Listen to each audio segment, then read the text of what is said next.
Salam hormatly dinleyijiler. Bugün men size maddalaryň molekulyar massasyny hasaplamagy öwretmekçiyim. Gelin onda maddalaryň molekulyar massasyny nähili hasaplanýar, şonu başlaýyn. Maddalaryň molekulyar massasyny hasaplamak üçin berilen formulada atom sanyny, indeksinde berilen atom sanyny ol atomyň atmosfer atom massasyny köpeltmeli. Ýene bir gedek berilen formulada atomyň sanyny şol atomyň atmosfer atom massasyna köpeltmeli.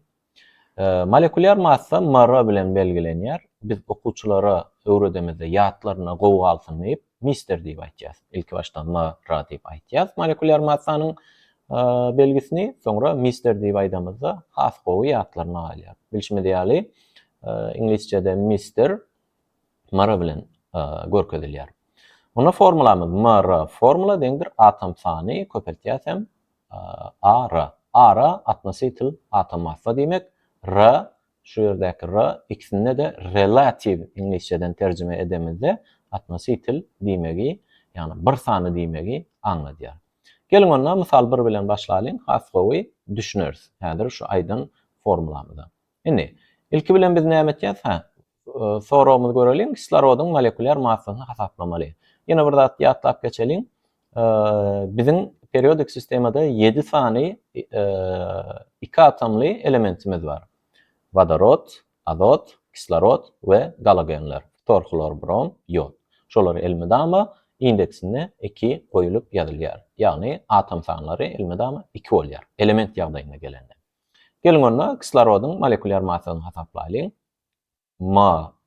R O2 deňdir. Seredin kislorodun indeksinde 2 berilen, ýani sağ gapdan aşagyna 2 berilen, bu 2 onuň atom massasyny görkezýär. Ýani atom başlarsyn atom sanyny görkezýär. Demek kislorodun atom sany 2 köpeltýäs atmosfer atom massasy ýaýyň içine berilen 16. Şeýle hem ony periodik sistemadan hem tapyp bolýar. 2 köpeltýäs 16-ymyz 32. Demek kislorodun molekulyar massasy 32 bolýan eken. Gelin ikinci misala geçmezmizden odal matematikada esasy iň ýeňil formulalary bir ýatlap geçelim. Bilişmede ýaly matematikada eger şeýle bir soraw berilen ýagdaýynda 2 köpeltýäs ýaýyň içine 3 goşulan 4.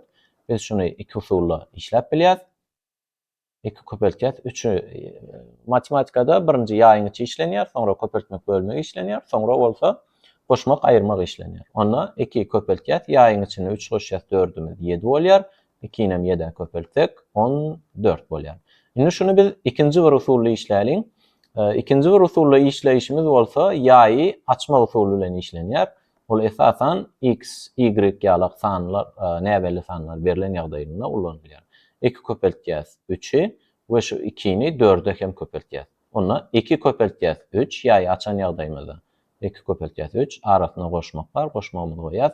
İkinci şu 2-ni 4-e hem köpeltýäs 2 köpeltýäs 4 deňdir 2-ni 3-e köpeltsek 6, 2-ni 4-e köpeltsek 8 deňdir 14. Demek netije şol burada açykýar. Biz şolaryň 2 usulla hem hasaplap bilýäris.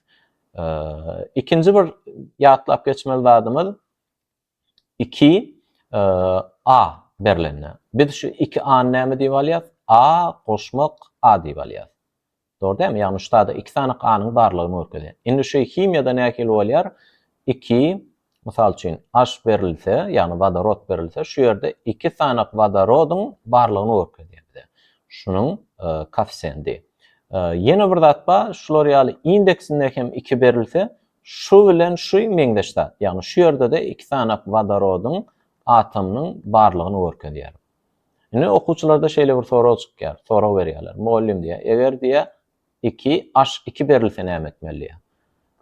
Indi seredim şu ýerde H2-imizden 2 tane berilipdir. Onda biz näme diýäs? H2 goşýas H2. Yani şu ýerde H2-imiz näme etdi? H koşmak H. Yani vodorod koşmak vodorod. Şu birincimiz yazdık. Koşyaz. H2'miz yine de 2 sanak vodorod var. Ona deňdir diýäse 4 sanak vodorodun barlygyny görkezýär. İkinci bir şunu yeňil usuly bilen bolsa gönüşi 2-ni 2'e köpeltýäs. 2H2'miz deňdir. Göni 4H diýip hem ýazsak bolýar. Gelelim misal 2. Misal 2'de kalsiy hidroksidin molekulyar massasyny hesaplamaly diýip ýaýyň içinde hem onun atom massalary berilen. Kalsiynin hidroksidin formulasy şu. Gelin ona ýaýyň içinde kalsiynin hidroksidini görkezeliň. Kalsiynin hidroksidi ýaýy ýapýar deňdir. Indi kalsiynin indeksinde ýagny sagatdan aşagyny hiç bir san berilmedi. Eger san berilmedik bolsa biz şeýlede 1 bar diýip hesaplaýar. Demek 1 sany kalsiy bar eken. 1 köpeltýäs kalsiynin atom massasy 40, 1 köpeltýäs 40. Indi ikinji elemente geçjek bolamyzda arasyna goşmak goýýar. Indi şu ýerde ýa näme diýdik? Şu 2'miz diýmek, şu OH'dan 2 sana bar diýmek. Onu biz şunu ýaýy açmalymyzdan öňüne ýazýas. Matematikada aşagyna ýazsak, ýa başga manyny berýär. Şoň üçin öňüne getirip 2 köpeltme edip goýýas. Ýani manysy seredin şu ýerde 2 sanak vodorodun barlygyny görkezýär. 2 sanak vodorodumyzda da 2H diýip görkezdik. Demek şu 2'ni biz öňüne ýaýyň öňüne köpeltmek diýip görkezsek bolar. Indi şuda kislorodda 1 sany kislorod bar. Hiç kim sany görkezilmändir. Demek 1 sany kislorod barlygyny aňlatýar. 1 köpeltýäs kislorodun atom massasy 16. İkinci elementimize geçýäs. Vodorodda ýene sany ýok. Bu 2 ýaýyň daşyna bileýem onu ýazdyk berýär. Şoň üçin vodorodda hem 1 bar, köpeltýäs atom massasy 1 deňdir. 1 köpeltýäs 40'myz 40. Goşýas 2 köpeltýäs matematikada ýaýyň içi işlenýär ilki 1 köpeltýäs 16'myz ýaýyňy açyp 1 köpeltýäs 16'myz 16 goşýas 1 köpeltýäs 1'imiz 1 bolýar. Deňdir. Dowam etýäs. Ýene 40 goşýas 2 köpeltýäs 16 goşýas 1'imiz 17 deňdir. 40 goşýas 17'ni 2'e köpeltsek 34 bolýar. Jogabymyz 74 bolýar. Demek kalsiy hidroksidinin molekulyar massasy 74 eken. Gelini misal 3'ümize geçýäs. Alüminiy sulfatynyň molekulyar massasyny hesaplaýyn. Ýaýyň içinde berilen onun atom massalary. Mr formulamyzy ýazalyň. Alüminiy 2 SO4 ýaýyň daşynda da 3 deňdir. Indi alüminiň indeksine 2 berilen. Demek 2 köpeltýäs alümininiň atom massasy 27 berilen. Goşýas ýaý açylan. Demek ýaýyň daşyna seretýäs näçe bar? 3 bar. 3'i getirip ilki köpeltmek diýip öňünden ýaýdýas we ýaý açýas. Indi şu ýerde kislorod kükürt näçe sanak berilen? Hiç hili san görkezilmedi. Şu 4 diňe kisloroda degişli. Köp okuwçy şunda ýalňyş ýa. Şu 4'ü hem kükürtde ullanmasly. Bu ýalňyş. Bu önden kisloroda degişli. Kükürtde hiç zat ýok bolsa şeýlede 1 bar diýip kabul etýäs. 1 köpeltýäs kislorodun atom massasy 32 goşýas 4 sanyk kislorodumyz bar. 4 köpeltýäs hem 16 ýaý ýapýas. Bu 3'i indi görkezmeýäs. Sebäbi öňünden görkezdik. Onda dowam etýäs. 2 köpeltýäs 27'miz 54. Bu sapar biraz gysgaltjakmyn. 3 köpeltýäs 32 goşýas 4 köpeltýäs 16'miz 64. Onda 54 goşýas 3 köpeltýäs 32'ni 64'e goşsak 96 bolýar deňdir. 54 goşýasam 288 köpelden ýagdaýymyzda. Munam goşan ýagdaýymyzda 342 çykýar. Demek alüminiy sulfatynyň molekulyar massasy 342 eken.